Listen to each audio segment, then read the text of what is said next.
Hello, I'm Chris Moon, a fellow artist manager, and I will be your guide through tough love, adventures, and artist management. Today, we continue our series on pivots, but for this episode, we'll be speaking with someone who shifted out of his role in A&R and into artist management. Joel Mark now manages The Faint, Soul Asylum, Liz Phair, and the John Coltrane Estate, among others. But before that, he signed artists as diverse as Creed and Sigur Rós. In our chat, we touch upon how diversity inspires ideas and how chance detours often lead to new opportunities. Thanks for listening, and I hope you enjoy my conversation with Joel. Great. Well, my name is Joel Mark, and I work at the YMU Music Group management company in Los Angeles, and I work with the John Coltrane Estate and also the Alice Coltrane Estate, the UK artist James Arthur, Soul Asylum, Liz Phair, Vice Tone, RAC, The Faint, a lot of great music. Yeah, that's a full plate for sure. I was curious, what's YMU stand for? What is how did you come to that? Well, it stands for You, Me, and Us was the idea. Oh, that's awesome. Yeah, so it's a pretty big management company as far as management goes. We're over 300 employees. Oh, wow. Mainly London and Los Angeles, although also New York, DC, and Manchester. And it's management of talent. So I'm in the US music division, although I have one client that I share with the UK music. And then there's all kinds of management, writers and directors, athletes, literary writers, really everything, even a business management division. The idea just being elite talent, we manage them, whatever it is. And we're seeing a lot of influencers and that kind of stuff. And really the idea is that artists today, some just do their music, and that's fantastic. But a lot of people do more than music. Someone like Liz Phair, she records, she tours, she has a book deal with Random House. She did a book last year. She's going to have a book next year. She did a TV deal, and she's going to do a podcast. And so you start to realize, oh my goodness, everyone's doing so many different things. As managers, we need to support that. And maybe it's best for some artists to have outside agencies for their other businesses, an outside literary agent, but maybe it's better to have a literary agent in-house. So we provide all of that. Or if someone, we're doing a lot of film and TV work, and it's in-house. We could develop programming and sell it and do everything right in-house. So it's fun and it's different, and it's a modern contemporary concept of artist management. Yeah, no, I love everything about that. And I imagine as a manager, it gives you an opportunity to learn a lot. I've always been fascinated by the parallels, if you will, between different entertainment divisions, whether it be film, TV, literary or whatnot, the book publishing industry versus, record industry in particular, like how all that aligns, and just having the ability to tap into a little bit of that, I'm sure is probably inspiring and interesting to have an opportunity to have a different perspective, because otherwise we get stuck in our own silos sometimes, and it makes it hard to be creative. Yeah. And it's, being stuck in the silo is why I joined a company, because I was a manager on my own. And as you know, it's tough to be on your own, and it's tough to just be in your own brain all the time, to be in an office every day with one or two other people going through the same issues and coming up with the same answers. And I loved the idea of being around other managers where you could walk down the hall and say, hey, how did you handle that issue in Belgium last year? What was it again? Oh yeah, well, just have your local tax person handle it. You don't need your US tax person's a waste of time. I got someone there that can help you with that. If I had been on my own, a Belgian tax issue, that's 2 months to sort out, right? Yeah, it's always better to have smarter people in the room or close by that you can tap into with knowledge of that. And yeah, as managers, that's hard to hard to cultivate that kind of camaraderie and opportunity. Really, at times we have a tendency just to kind of, like you said, kind of live in our own little world, and try to take all those challenges on when there's probably a better answer out there at our fingertips. Yeah, and it's the business is changing so fast, even pre-COVID. Obviously, this year the changes are you can't keep up with them, but um, or we don't even know what the changes are going to be into next year and beyond. But Right. with the advent of streaming, it's changed everything, and just the way each streaming service deals with music changes so frequently, or the way the social media companies handle the way they work with artists, or what algorithms work on Facebook, or which algorithm, how things hit the Hmm. algorithm the right way on Twitter. That stuff is all changing so fast that it really helps me to have other people around who could say, oh, you want to have a song connect on TikTok? Here's what we did for that kid we're managing, as opposed Hmm. to just looking at this thing called TikTok and thinking, how do I deal with that? What is it? Can I, Right. if I ignore it, is it going to go away? No. Okay. Let's deal with it. Right. Yeah, and it's interesting because the artists that you rattled off, and we'll get into some of your history too, and a variety of artists you've worked with. They're very, very diverse. Hmm. They kind of run a gamut. So I imagine that is probably it presents opportunities, but also some challenges because it's not just in one lane. I mean, you're talking about a numerous array of artists or of audiences that you have to figure out what makes them tick and how to tap into them. Yeah. You know what? I've always been that way. I've always just been into tons of different kinds of music, and there's never been any one kind of music that's inspired me or driven me. So it makes sense that that I would. To me, it makes sense that I would work with all different kinds of music. Before we jumped on Mm-hmm. the phone, I was listening to Keith Jarrett. And before Oh. that, I was listening to Dolly Parton. It's like you just I'm into so much, and I want to be able to work with so many different things that yeah, the stuff I'm working on now, it's all over the place. But the mechanics of human nature are the same, right? The way Mm. people react is the same, even if the music is different. And what I've found over the years is some of the same things that you might do in dance music work in rock music or work Right. with jazz. It's people are the same. Human nature is the same. We're not. We're changing, but it's very slow. So I think that yeah, the businesses are different. The people that you deal with at the various companies might be completely different promoters for a DJ than for a rock band. Um, but the way the human mind reacts to marketing is the same Interesting. on a Yeah. base level. Yeah, no, that's fascinating, insight wise for sure. Well, let's dig a little bit back into your history because I wasn't. I mean, you and I have known each other for 15 plus years, but I didn't know. I don't think I knew that you started out as a musician and had such an eclectic, start before you got into the music industry. Yeah, that's I just have loved music for a long time.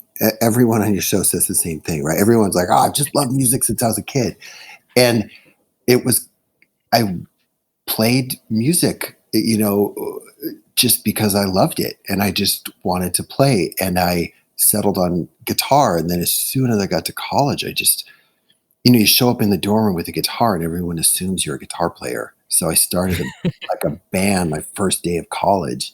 And it, when I went to college in Wisconsin, in Madison, Wisconsin. Oh, And really? yeah, Hmm. you could just start a band and you could get gigs because you exist. Especially back then when I was in school. I don't know how it is now, but you could go to the person that books the club and say, "Hey, we're a new band. Do you want to book us?" And they'll say, "Sure. What are you doing 3 weeks from Friday?" They need people. And Right. then I realized, oh, if this club in Madison is like that, I wonder about that club in La Crosse or that club in Milwaukee or Hmm. Eau Claire. And before you know it, you're just every weekend traveling around the Midwest playing shows, which was great. It was such a great way to learn. First, I just loved it, and then I just learned how to book bands, so that led to me starting a booking agency when I graduated from school. I mean, before that, I booked bands that came to Madison, and I worked in a record store, and I worked at anything I could do in music. I just did it. I was at the record store. I answered the phone, and I got hired to be a college rep for one of the, for BMG. Um, Oh, and then wow. when I graduated, I thought, okay, cool. I'm going to move back to Chicago, where I'm from, and I'll get a job at one of the independent agencies. Or I could work at a record company, whatever it is. And, it was like 5 phone calls into that Monday. No one was hiring. That was it. Mm. There were 3 or 4 agencies and one label. And so I ended up having to start my own booking agency to support myself, because no one would hire me. So, but that led to me playing more music. I was booking tours for people, and if someone needed someone to fill in on a show, I could fill in, or whatever. So I played a ton. I booked a ton of shows, and Mm. then I ran that agency for about 6 years, I think. Oh, Um, wow. Booked tons of bands, mainly just stuff that I loved. I didn't care if anyone else liked it. In fact, mostly I booked bands that I wanted to see that weren't going to tour if I didn't book them. Not a great strategy for making money to book bands that don't have any fans, but it's how I did it. But then some of them turned. I booked this band Morphine that got to Oh, yeah. a pretty big level. Oh, and they were on Ryko Disc, Right. you know, and I booked Jimmy Eat World and Modest Mouse, Silkworm. Like, I booked some bands that went on to be popular, Mhm. but none of them were popular when I worked with them, which was fine. And then a band that I was in was signed to a label called Grass Records. Oh, okay. I mean, I wasn't just in the band. It was me and my best friends. We made a band. We recorded it. We recorded ourselves. We bought an 8-track and a mixing board, and we recorded everything in our house. And we got a deal with this label called Grass. And the first record went fine. And then we were getting ready to hand in the second record, and our A&R person was let go. Mm. So I went to New York from Chicago to deliver the record, because I couldn't get him on the phone. It was just weird. It was a weird vibe at that Wow. label. And while I was there, they hired me to take her job. Oh, Um, really? yeah. That's awesome. What a story. So I did A&R at this label called Grass, and it was, you know, I think Brainiac was already gone by then. Timmy had already passed away, which was so sad. Mm. The Yeah. Wrens were on the label, um, and I don't know. It was a lot of indie bands, some of which were great, and a few of which were not great. Mm. And they were all short-term deals. And we ended up changing the name of the label to Wind Up. Um, and so Grass Records just became Wind Up Records. And then we Oh, okay. started with the original idea of, signing. We could be the US label for cool UK labels. We could be a Yeah. US importer. We could do, the owner and I both had a bunch of like free jazz records that we loved that were out of print. We could put them back in print. It was that kind of a conversation. Yeah. And what ended up happening was we signed Creed, Mm. and And it went a different direction. it went in a very different direction. And it was, one of those things that we got the demo. It wasn't even a demo; it was a record that they had self-released, and it was selling 500 copies a week in Tallahassee. Wow. And That's insane. so we did the math, and we said, okay, well, if we took this over, we could probably build this up to get 50,000 records. Okay, cool. And then they got on the radio in Orlando. Oh my gosh, now we're selling 500 records a week in Orlando. Oh, okay. Well, we start doing the math, and we realize, man, we could probably sell 150,000 copies of this record. Let's sign them. We'll get it remixed so it sounds better. Because it also had been recorded in their bedrooms on a bunch of Really? ADATs. Yeah, it was just Wow. they had a producer who was brilliant, but very homegrown.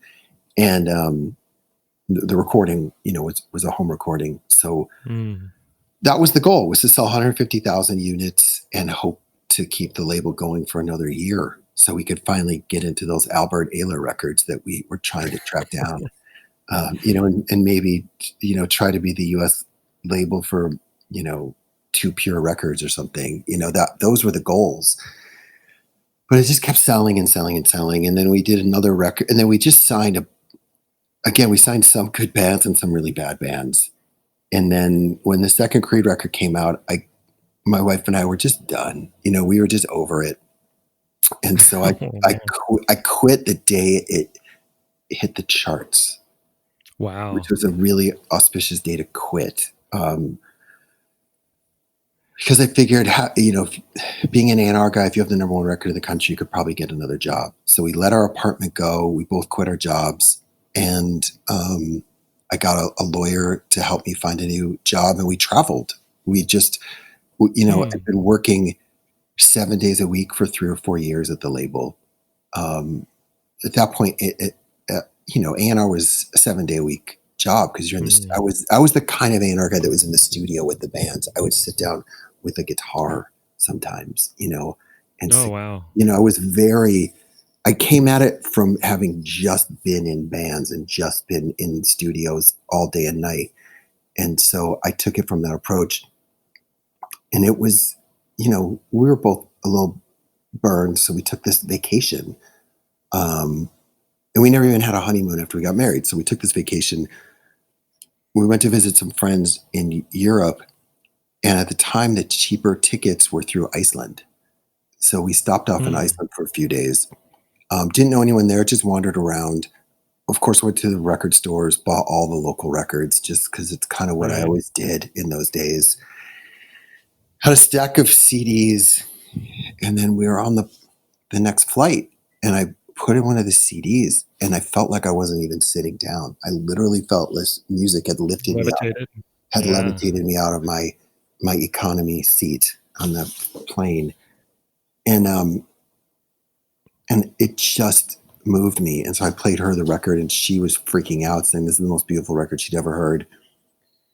And so I had to make a decision. Like, was I going to accept this job that I was about to sign a contract for, or was I going to quit my job, not take the job, start a label just to release this band from Iceland? Hmm. And I was so far down the line with the contract at that point that we said, yeah, let's just take the job, and then I'll sign this band to the label. So I go to MCA Records, um, which did we, I don't know, it might have been called Geffen by the time you and I met. I think we had changed it. I think it had become Geffen Records by then. It was still, we were right. So yeah, the band I co-managed that we connected on initially, Venus Home, they were signed by Mm, Brian Long when he was still at MCA. right, And it by the time the record came out, it was on Geffen. So it was like right as all that was shifting. right, right. That's right. I remember that. So when I got there on my first day, you know, the head of the company, this great guy, introduces me. I don't remember, it was the A&R staff or something. This is, Joel. You might know this band he used to work with called Creed. And he's going to sign lots of big rock bands for us. And I'm sitting there with this Sigur Rós CD in my pocket Right. that I had bought in a record store. At this point, I'd been traveling, and it was like, the edges were torn, and it was, and he said, hey, do you have a minute? Let's go talk. I'm like, it's my first day. Of course I have a minute. And so I go sit in his office, and he said, so what are you going to do at the label? Do you have a bunch of hit bands in your hip pocket? What do you want to sign? And I said, actually, yes, I have a band that I want to sign, and I think they are the best band in the world right now. He said, best band in the world. We better sign them. I said, great. All right. He said, so how do we do it? I said, well, they're on tour. They're going to be playing in Paris in a couple of weeks. We could go to the Paris show and then try to get a meeting. And he said, oh, I'm going to be in Paris anyway. We have this artist, Leona Ness, and that's the only show I could go to on the tour. You should meet her also. I'm like, okay, great. We'll go to Paris, meet Leona Ness, and we'll go see this band. He's like, what's the band? Tell me about them. I'm like, well, they're from Iceland. They sing in a made up language. But trust me, they're the best band in the world. I think they actually just played with Radiohead, and they're a better band. It's like, Yeah. okay, I'm in. Wow. And he was in, which is crazy that, they wanted Nickelback, and they got Sigur Rós. Sigur Rós, which is not even remotely close to what they wanted. But it was really incredible of him to be supportive. Yeah. And That's one of the things that attracted us to MCA is just the eclectic nature of the roster. It didn't really, it seemed very, forgive me for saying this, but in hindsight, I don't know. It seemed very not generic, but vanilla. Like it didn't have an identity like a Geffen or, gosh, a ton of other labels at the time, yeah. but it was very eclectic. I'm thinking about the hip hop stuff like Black Totally. Alicious, Yeah, the totally. Roots, Yeah. which had a strong history Common. there. And obviously, yeah, exactly. And then they put out just some really interesting reissues. It felt there was a culture there, even if it was maybe a little spread out. That you realized what was, gosh, I'm forgetting now. Was it Frou Frou, Imogen Yeah. Heap's Yeah. first Frou project? Frou. So there was so much going on there that was kind of under the radar, but super cool and starting to bubble up. That it just for an electronic band like Venus Hum, it was like, wow, this actually kind of makes sense, even though it's a little off the beaten path of what was considered kind of cool at the moment. But Sigur Rós obviously was a whole different, I mean, they're a genre unto themselves, it seems like, Which is and always the such a, best. That's always yeah, the best. It you know, you're never going to lose as a A&R person or a manager if you work with an artist that is their own thing. That's blazing a right, new trail. They might not sell any records, but you can't replace them. You know what I mean? right, If you really like the new Ariana Grande record, you could also listen to another pop record. You don't need it to be right. her, in my opinion. I'm sure she has millions of fans that think she's the best in the world, and I respect that. But for the most part, with Hmm. pop music, it's interchangeable. That's the point. It's disposable. Right. That's the point. That's what's so great about pop music and dance music is that it is disposable. It's this awesome rush, and it's brief, and then you replace it with something else. Mm. And dance music is great because it's still based on the culture of every Friday night. Every DJ is looking for the newest track to play. And so you have all these producers making new tracks every week. And that innovation in itself is fantastic. But yeah, at MCA, it was really such a fantastic place because of Jay Boberg, who was running it, and Gary Ashley, who was the head of the A&R department, who just, I could go to them with some pretty weird ideas and they would figure out all right, let's try it. Let's try to make this work. Even if it Hmm. was, a band that didn't sing in English. In fact, we had Jay and I worked on Cafe Tacuba, who did not sing in English. Oh, right. Yeah. And really, they ended up connecting in the US, but not in the same way they connected in Mexico, where they were Mm. just massive, like number one record, number one single and album, and 40,000 tickets in Mexico City. They never got that Wow. big in the US. But yeah, those guys were fantastic and just up for it. Hmm. Yeah. So anyway, so that's the story. So that was an MCA, and then they one day they decided to change the name to Geffen, and I think Jay was just too good, so they let him go, and some other people came in to run it. And while I was at Geffen, I got to work with Sonic Youth, who had been one of my favorite bands, since I was a Wow. kid. That was Yeah. incredible. And then playing guitar, even when I was there, I always, if I was interested in a band, like I was trying to sign John Cale to MCA. And so we had a demo budget and we recorded these demos, but I wasn't a producer. I just put some people together and played with him, and it was a little barren. So Mm. I just took the files home and just played all the extra instruments that weren't there that day. Oh, wow. That's how I ended up playing with John Cale. Was I just had to do it because Yeah. there wasn't enough stuff on that record. So I didn't end up getting to sign John. He ended up signing with EMI. But they used those tracks, I mean, Really? Wow. it's crazy. He's one of my favorite artists of all time. I mean, Yeah. I mean, how um, can you not admire the body of work and just, singular voice of what he does? yeah, and Uh, still does. He just yeah, that's true. Still, I really love artists that are always looking forward, and he is Hmm. always looking forward, which is amazing. Um, and that was it. I don't really do that anymore. I don't bring my own.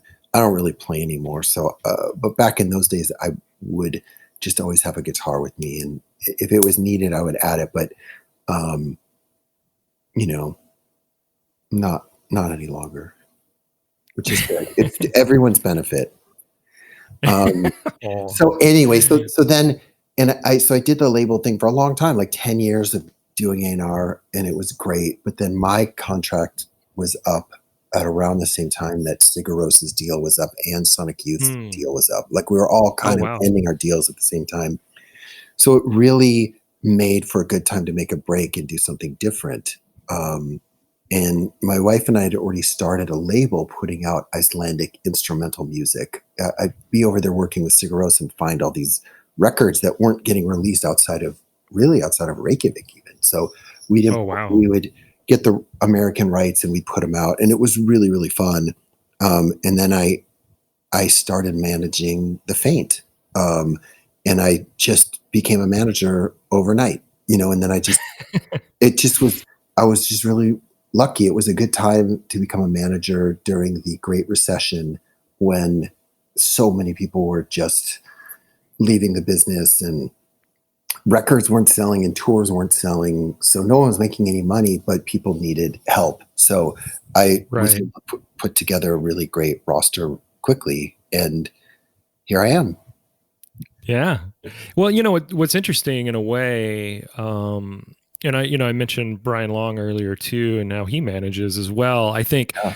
when I got to know you guys and a lot of different A&R people that have kind of gone on to do artist management, it feels like in a lot of ways, post record label A&R gig management is a natural progression. You have that close relationship with the artist. You're working with managers already, and in your case, you were a musician yourself, so it was kind of full circle. You were obviously comfortable around the creative process, but also knew what it took to take a record to market and support it and get the support it needs, I guess, out of a release and partnerships. So it's kind of a natural progression almost, to kind of back into artist management Yeah. as a default. It felt like it at the time. And after working at a big corporation, Universal, for at that point 6 or 7 years, it felt great to just say, hey, I'm going to do this myself. I don't need to work for Yeah. a big company.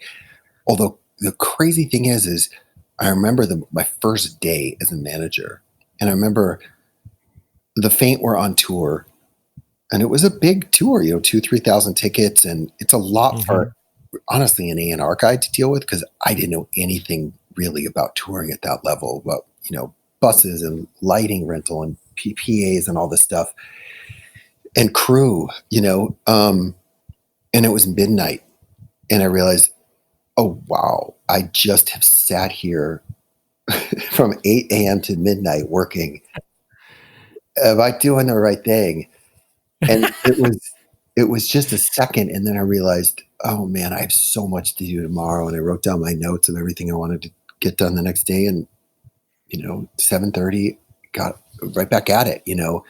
There's Hmm. no management is it wasn't it was so much more involved than I thought it was going to be.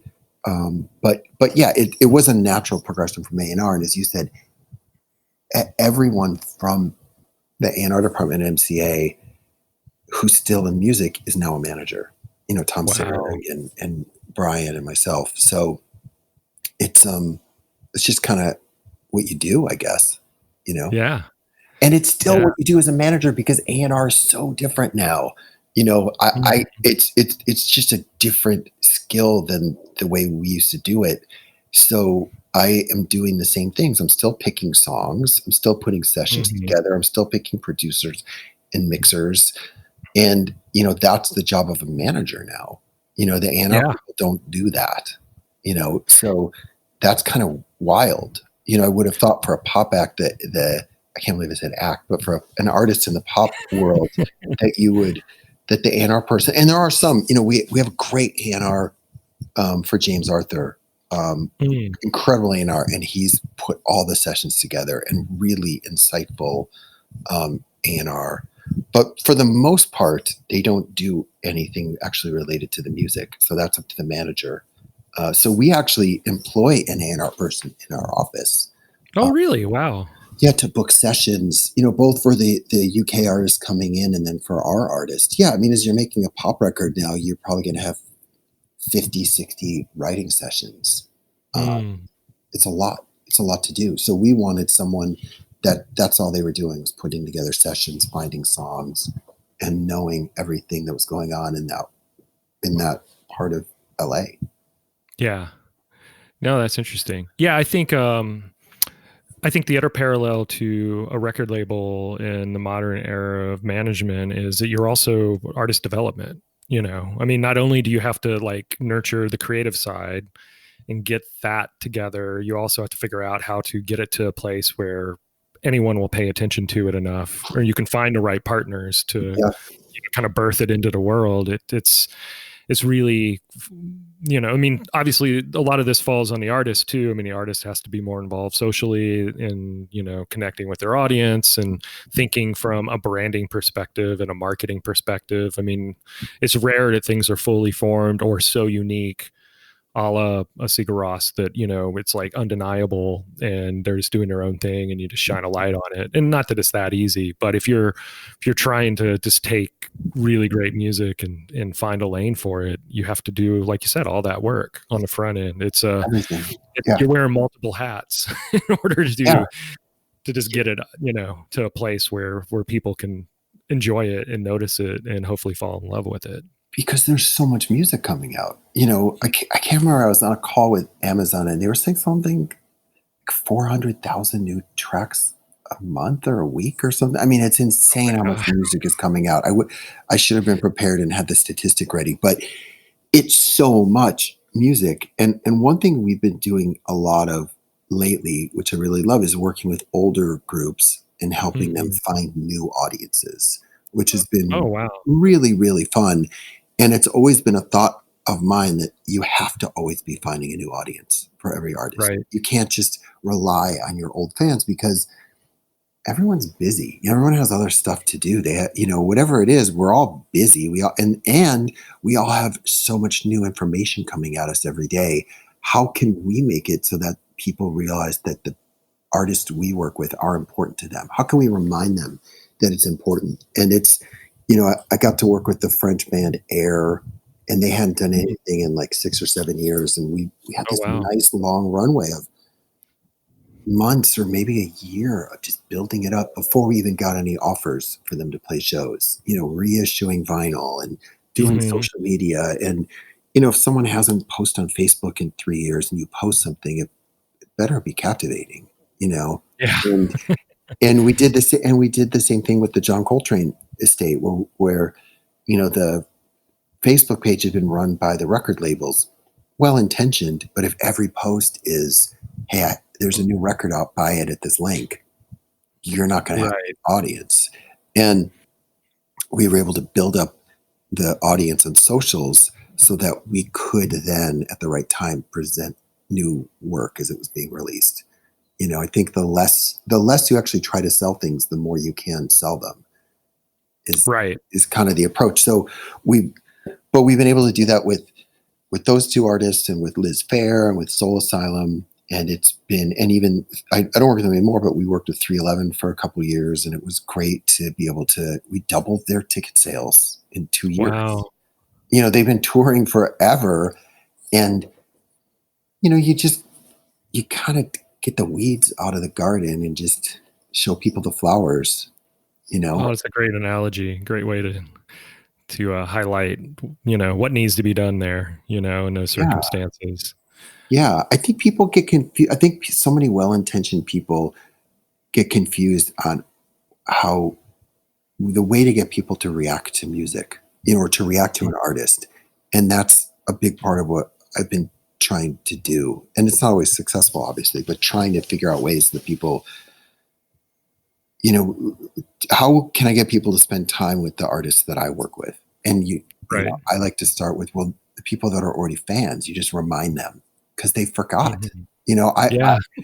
you just forget there's so much music. We've all had so much music in our lives. I might forget about an amazing, there was this Charles Lloyd, this jazz saxophone player, this amazing record that I loved in the early 2000s. And I forgot all about it. And I've probably listened to that record 50 times during this COVID lockdown, Oh, you wow. know, and, you know, it's just one of those things where you realize, oh, okay, well, something, I found it. That's what tipped me off.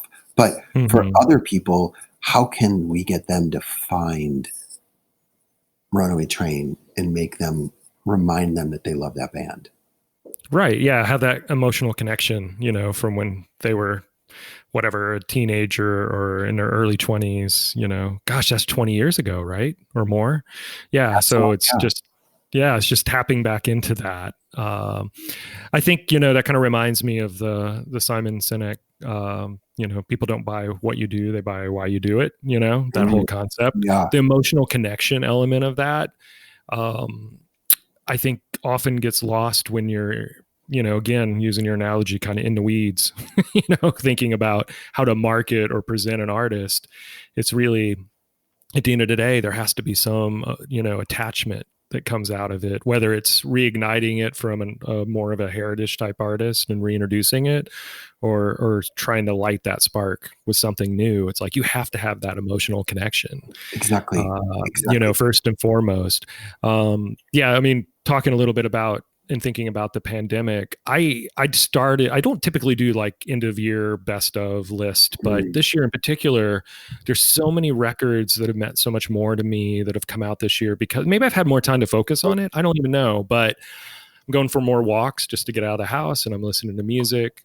And there's a long list, more so than in previous years, of just, I think, pretty fantastic music that's come out that, isn't being supported in a way it would traditionally, i.e. touring, or, being able to really do the normal connection points you would do in marketing a record, but still they're fighting their way through, and it's like, Yeah, I because it's think great. that's encouraging, Yeah, yeah, because great music always does that. You know, great music Yeah. always finds its way to the top. And I think there are some people like you and I who are always looking for new music, and Hmm. those are almost the easiest people to reach and the easiest people to lose.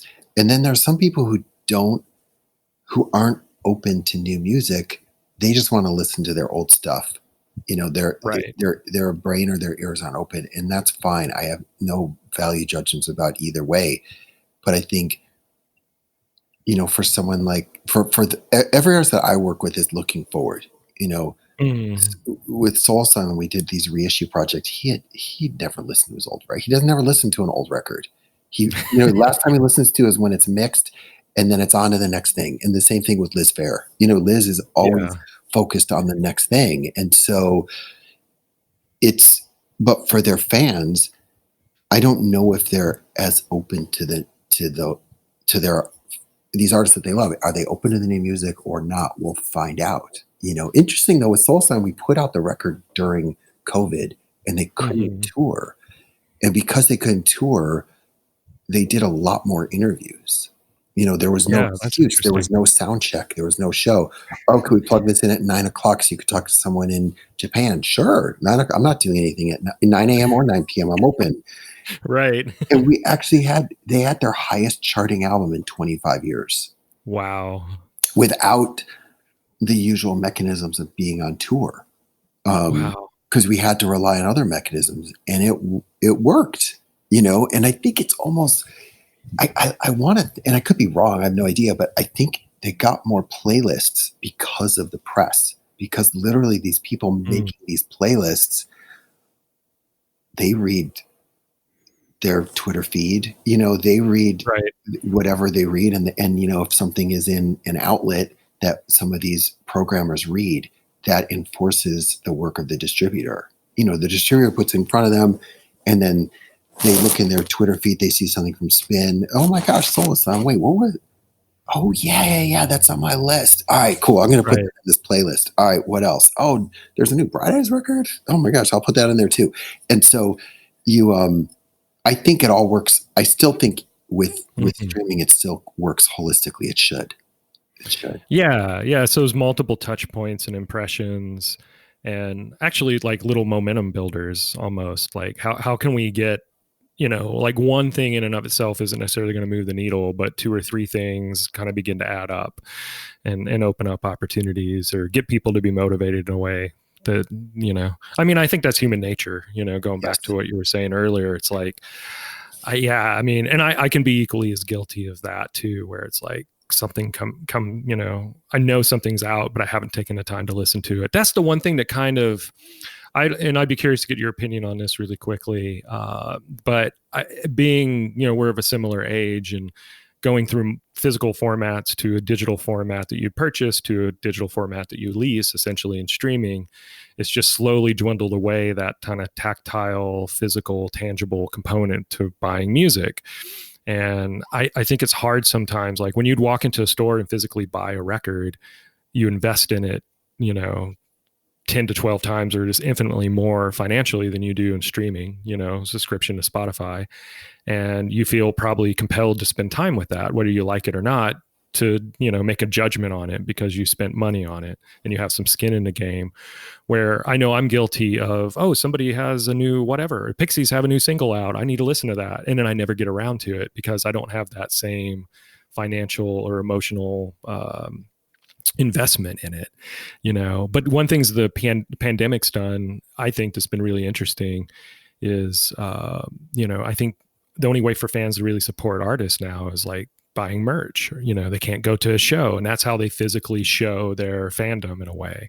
Yeah. So it's like it feels like there's a resurgence in that, or resurgence in vinyl sales, because that's replacing that a little bit. And I'd be really curious to see where things fall. I mean, I think naturally, once everyone's comfortable and we have a vaccine and, there's no huge scare, I know for myself, I'll be out every night going to see live music again because Yes. I miss that. Yes. But I do think that'll be, an interesting, I mean, there's never been an opportunity to push reset, on an industry like this, I think. And I really hope that, people take a hold of that in a different way. It's almost like we were on a trajectory with streaming where, because you don't have the physical connection and everything, even with social media, it's all removed in a way. Even though it doesn't feel like it at times, it is. Like emotionally, you're kind of removed unless, a song just resonates or an artist does with you. Where now, hopefully, the floodgates will open up a little bit, a little bit more, and people will feel engaged by going out to see live music again. Yeah. Sorry, Yeah. it's a bit of a rant, but Yeah. Look, I agree with you 100%. I think when I was a kid, even not like I was like little kid, I would buy one record a week. I would literally babysit on Friday nights, take the cash, go to record store on Saturday, and I'd listen to that record all week. Right. And so all of those records, I know every single note. And then even when I worked in a record store, I worked in a record store for years. I still, it's all I did. I was the worst employee because I was just listening to records there all day and all night. And people would come to the counter and be like, shh, hold on, just a minute. Just wait for this part. Wait for this part. Okay, I'm sorry. Can I help you? What did you need? Oh, you don't want to buy that record. It's terrible. Let me get you something better, Right. And, and those connections are really, really strong. And I think with streaming, it's funny because it's not just streaming, it's also festivals. It's as managers, we love festivals because it shines such a light on your artist. Oh, we're playing Primavera. Oh, we're playing Coachella. Oh, we're playing Glastonbury. Whatever it is, and you can. It's a great talking point. But Right. if people are finding out about you on a playlist and they're seeing you at a festival, how do you make them a fan? How do you, Right. How do you have a lot of casual listeners and not a lot of listeners. And so that's something I think about a lot. And I was at this really interesting conference and they asked everyone who went to the conference had to have a topic. And that was my topic. How do we make fans out of people who are so casual? They're a fan of Primavera. They're not a fan of Liz Fair. How do we make them a fan? And strangely, it comes back to physical. It comes back to merch. It comes back to, because you're right. During the lockdown, I'm still buying vinyl. I'm not going to record stores, but the new Bob Dylan record, so great. I had to have it on vinyl because Right. I needed more time with it. You know, like I Hmm. feel like any Bob Dylan album, you could listen to any song from any Bob Dylan record 10 times in a row, and you're still not going to get everything he's giving you. And Right. There's a lot of density there. yeah, Yeah. and this new record to me is just so good. I wanted more time. I didn't want to only listen to it streaming. I wanted to be able to sit and just focus on the sides, you know. Hmm. And so I think there is more of that happening, as you're saying. People are buying merch to support their artists. Vinyl, we put out a not we, but Rhino put out a reissue of a Coltrane record of Giant Steps, and Hmm. blew through the first. They pressed as much vinyl as they thought they needed for the U.S. and blew out of it on the first day of the pre-orders.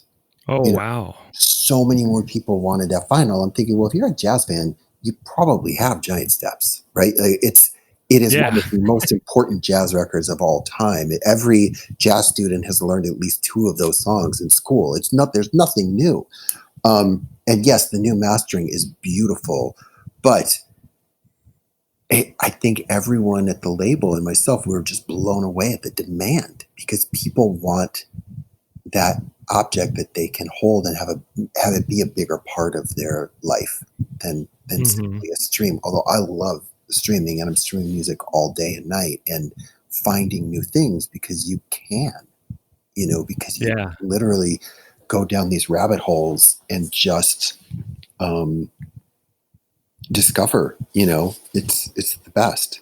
So anyway, I think I Yeah. was on a rant too, but No, no, those are all good thoughts for sure. Yeah, it's almost like you're uncovering these layers of like I hate to use the word tears, but just um, elements of how you step through and become a fan in a sense, and it's that casual, for lack of a better word, casual element all the way through to whether it's purchasing a ticket, buying some merch, or buying the record. You want to have some sort of physical, tangible component to it.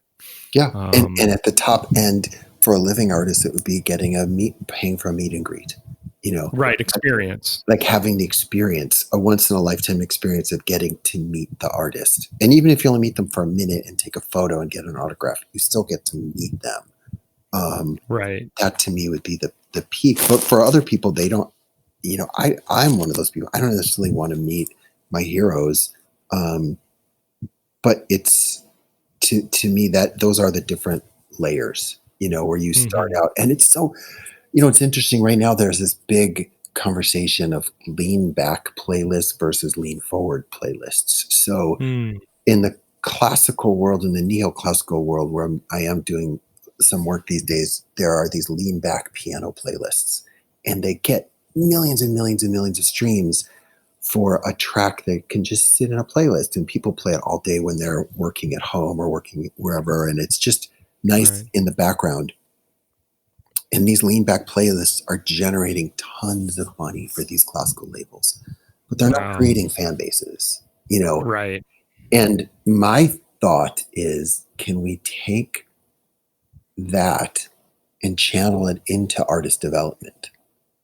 So you say Mhm. to that artist, okay, great, your last record you streamed 100 million times, you made the label a bunch of money. So for your next album, you're going to get a much higher advance. Let's not pocket the advance. Let's use it to make an even better record. Right. Let's yes, there'll be some solo piano pieces, but let's hire that insane string quartet that we saw on whatever TV show. Let's do this. Let's do this. Let's do this. Let's artist development. Like, let's make a better record because you have this base. Even though that base doesn't exist, they're fans of the playlist. They're not fans of the artist. But Hmm. can we use the success of the playlist to develop artists in ways they couldn't develop otherwise? I think that's an interesting proposition. Yeah. Yeah. It kind of it's a nice analogy towards what you were saying, people being fans of a festival, but maybe not an artist. Same kind of gateway component, to it. And to take it even more granularly, that's not a word, to get it more granular with it. I find a lot of people become fans of songs, but not artists. And that's another kind of leap you have to make, in a Yeah. single environment, playlist environment. It's like you have to go beyond that one song and somehow get them to connect with an artist, even if they don't never buy a record or listen to a record in whole. I mean, they have to at least be able to make that association and hopefully get to a place to buy a ticket to a show at some point to hear that song. Yeah. And you have to, and that artist has to tour. You know, anyone Yeah. who's having their first song that's connecting, that's where I think some people that I've worked with that I don't work with anymore who have had that instant success with the song and they didn't get on tour fast enough. And then the song's over and they never were able to make that connection. They're never more than a song on the radio or a song on a playlist. And it's, you know, a lot of the pop industry is built on that though. They're built on just, let's, you know, things happen on their own. It connects organically or algorithmically. Let's push it to radio. That pushes the stream more. Yay, we have a hit. It's not built for artist development. It never has been. You know, that's true. It never has been. And so, but as a manager, you, as you were saying earlier, you have to do that. You have to say, okay, great. We have this. You're going to go on tour. I know it's only 300 cap rooms, but just go. Let's sell them out. Right. Let's have your first 300 fans in every city. We're going to take all your tour support and send you to Australia. And you're going to be mad when you see how much it costs you, but just do it because it's an investment. It's an investment. You have to get in front of people. You have to get in front of people, or you're just going to be a song on a playlist, you know? Yeah. Yeah. Which there's a new one coming out next week. It kind of, you know, kind of negates the opportunity. That kind of leads nicely into, this whole conversation leads nicely into our little lightning round of questions to kind of round things out. Yeah, like halfway through the first season, I was like, oh, how do I end these? You know, kind of come in and land on these, and like you were saying earlier, it's like, you know, most of the people that we tend to gravitate towards are fans naturally of music first and foremost, and pretty much anyone left in this industry is a fan of music at this point.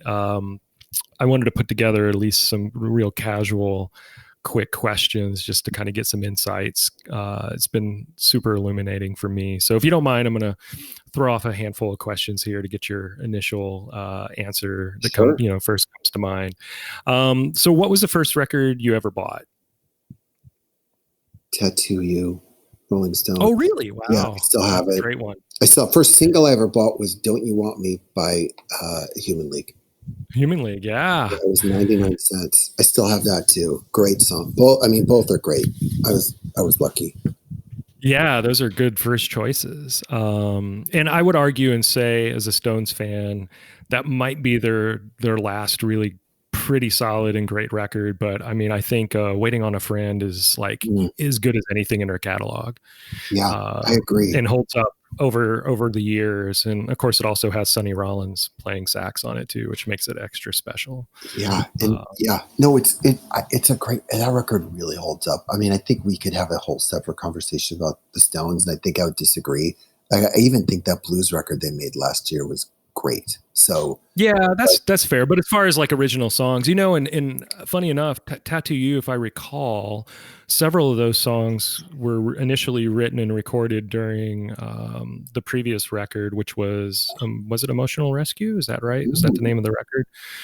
It might have. And yeah, I think so. I could be wrong. My memory might be failing me, but that's a very sonically a very dated record in a way, and it was going for a certain thing, a little disco. Yeah, a little bit. But when you look at the songwriting, at least on Tattoo You, I think a lot of those songs hold up really, really well. Oh yeah. Over the years. So that's a great one. What was the first concert you attended? The first concert I went to was the Kinks.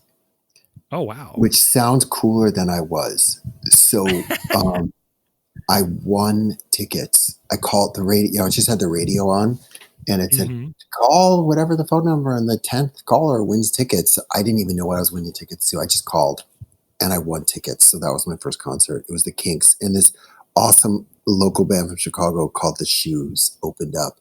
And I was so young, I didn't know that wasn't the Kinks. I didn't know that there were opening bands. Oh, okay. So, yeah, I mean, I grew up with a lot of music. I know you want me to go faster, but I grew up with a lot of music, but it was mainly folk music or classical music. There Oh, wasn't a okay. lot of rock music in my family, um, but Chicago had a big folk scene. Steve Hmm. Goodman and John Prine and all that stuff. And my dad was really into Tom T. Hall. It was more of a country singer. Oh, So, wow. yeah. Yeah. No, that's awesome. That's a great first concert, though. Oh, I know. Wow. I know. Oh man. I mean, if they could ever reunite and go to see the Kinks again, it'd be incredible. Just incredible. Yeah, an artist that I managed, Josh Rouse, Jim Pitt, and Annie McLennan, and Jack Emerson, that ran E Squared, did a Kinks tribute record, Ray Davies tribute record, Mm. and they asked Josh to contribute a track for it, and this was like, I don't know, 15 years ago, or more. And I don't even know if it's still in print or on streaming services, but it's a really great collection of Kink songs. But we got to meet Ray and spend some time around him. He was very generous, Oh, that's and amazing. got so many great songs. What was the last show you saw? The last show I saw was Soul Asylum. Yeah, Yeah.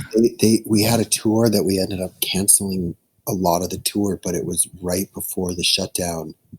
They played LA, so I saw them 3 times on the tour before it got shut down for COVID. But yeah, I was here in LA at the Terragram. We had this band Local H opening, or friends of mine from Oh yeah. Chicago. So it was just a great night.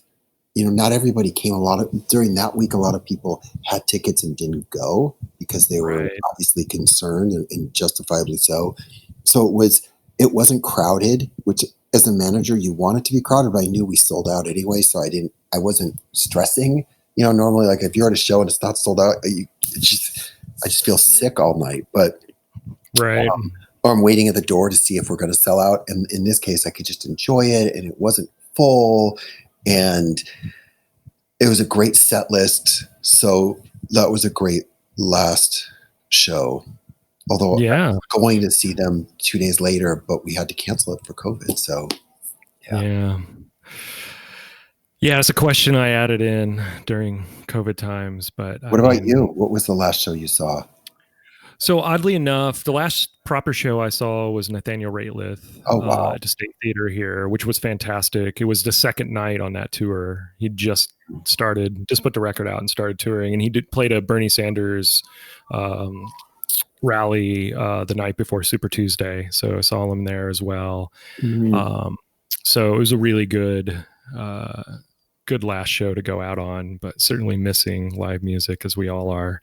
Oh yeah. Um, Did he at have the moment. did he have the band, or was he solo? No, you had the band. It was fantastic. Oh, I need to see that band. I saw him solo on a live stream, a benefit for John Hickenlooper, and Hmm. he was incredible. I mean, it was weirdly, he sang into a Coles ribbon mic, which I know no one else is going to care, but it's a mic that you use to record the boundaries of a room when you're miking drums. Okay. And I'm Right. from Chicago, and Steve Albini used to import these every time he'd go to England. He'd bring them back so he could use them. And you had to know Steve if you wanted to get a Coles ribbon mic. And now you could just buy them. But That's hilarious. and I actually got those ribbon mics on the second Creed album. I convinced them to use it, and Oh, really? yeah, that was funny.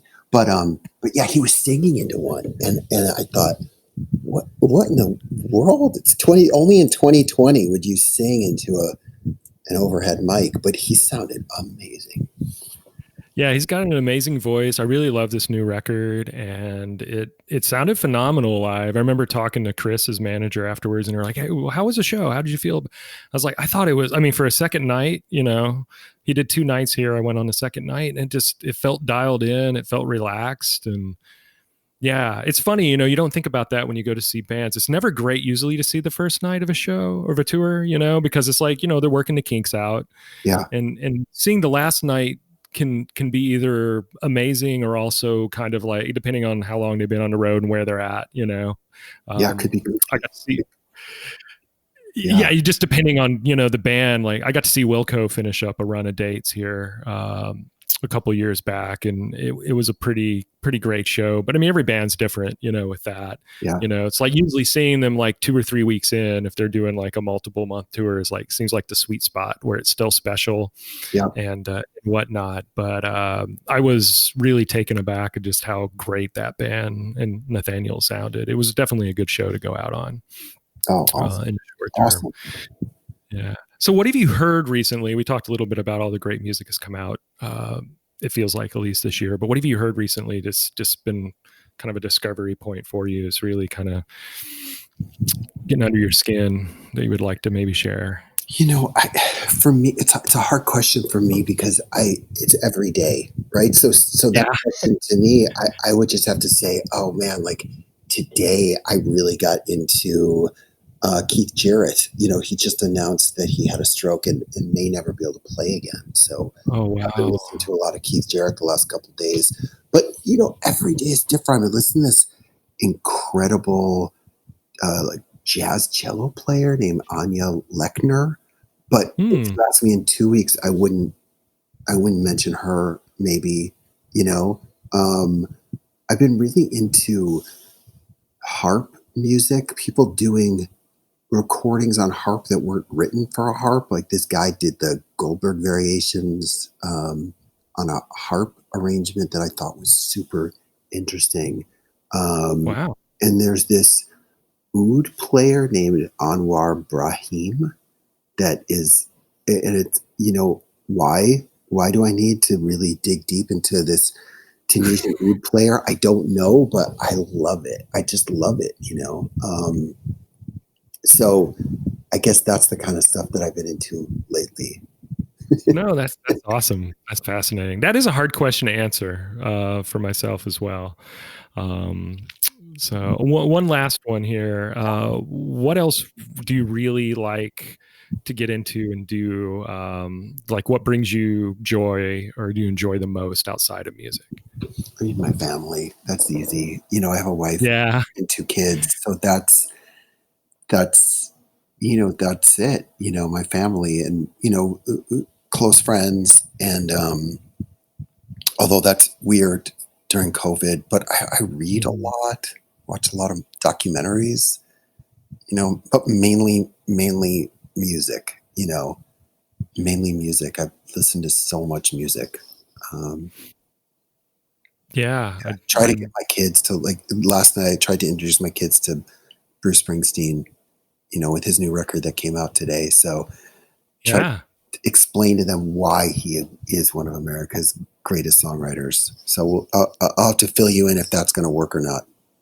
Yeah, I'd love to hear it. I've been talking about that record too. I mean, when the single came out, Letter to You, I was just like, oh my God, this sounds so good. I know. I mean, I to know. to be able to, and I haven't watched the documentary yet. I'm anxious to watch that this weekend, um, around the filming of the record, and recording of it. But for that band to be able to play and sing and do that live, and the level of songwriting, and I mean, all of them are getting up there. Yeah. Springsteen 71. I mean, to be able to, Dylan's proven to do that too. And I think, Neil Young has his moments, maybe not as consistently just because he puts out so much music on a regular basis. But yeah, it is incredibly heartwarming and encouraging to know that that can still exist out there.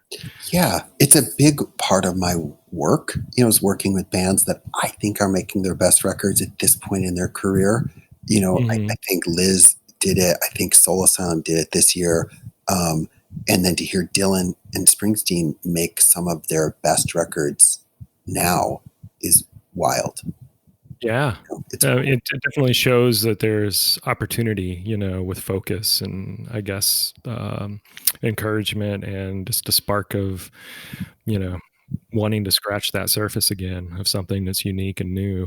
Um, I also find it really interesting. Like, I think of a band like Dinosaur Jr., who I think puts out pretty consistently, good records that are very much in line with what they've always done. It doesn't feel like they're pandering back to, their heyday, but yet it's just equally as good in ways, or, Or even the novel. Jay Mascis solo record last year was incredible, Yeah. incredible, and not like I bought tickets to go see him and didn't go.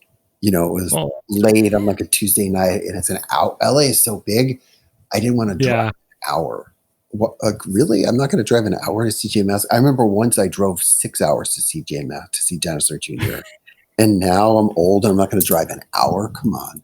I'm never doing that. I'm never missing that again. Yeah, that's true. I think about that a lot now. There's been numerous times too where I've been like, oh, it's just too, I can't do it. I can't go out. I always regret not going to a show, and I never regret when I do go to a show. And Exactly. I have to remind myself of that. And I won't anymore moving forward, just for the obvious reasons. But man, that's so true.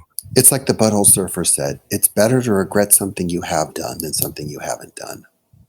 Right. And No. that's something I'll tell my kids. Actually, I would tell my kids the opposite. But when it comes to seeing bands, it's true. Oh, that's a great way to wrap this up. No better words than that. Both as a music fan, a manager, and a parent. Exactly. That's it. That's it. Oh, well, thank you so much for this. Yeah, Chris, thank you. This was awesome. I appreciate it. Many thanks to Joel for his insights and perspectives today. Thanks also to Tony Miracle of Venus Hum for our theme music, and to Greg Doby Hall for his support as well. If you're so inclined, please rate us, follow us on Facebook, Instagram, or Twitter at Tough Love Pod. That's TOUGHLOVPOD. And above all, share this podcast with all your friends and fellow music industry and artist communities. It takes a village. You can reach us at Chris at Anadonia Management. That's CHRIS at ANHEDONIAMGMT.com. Be well, trip up, get back up, and let's all learn as we go. Until next time.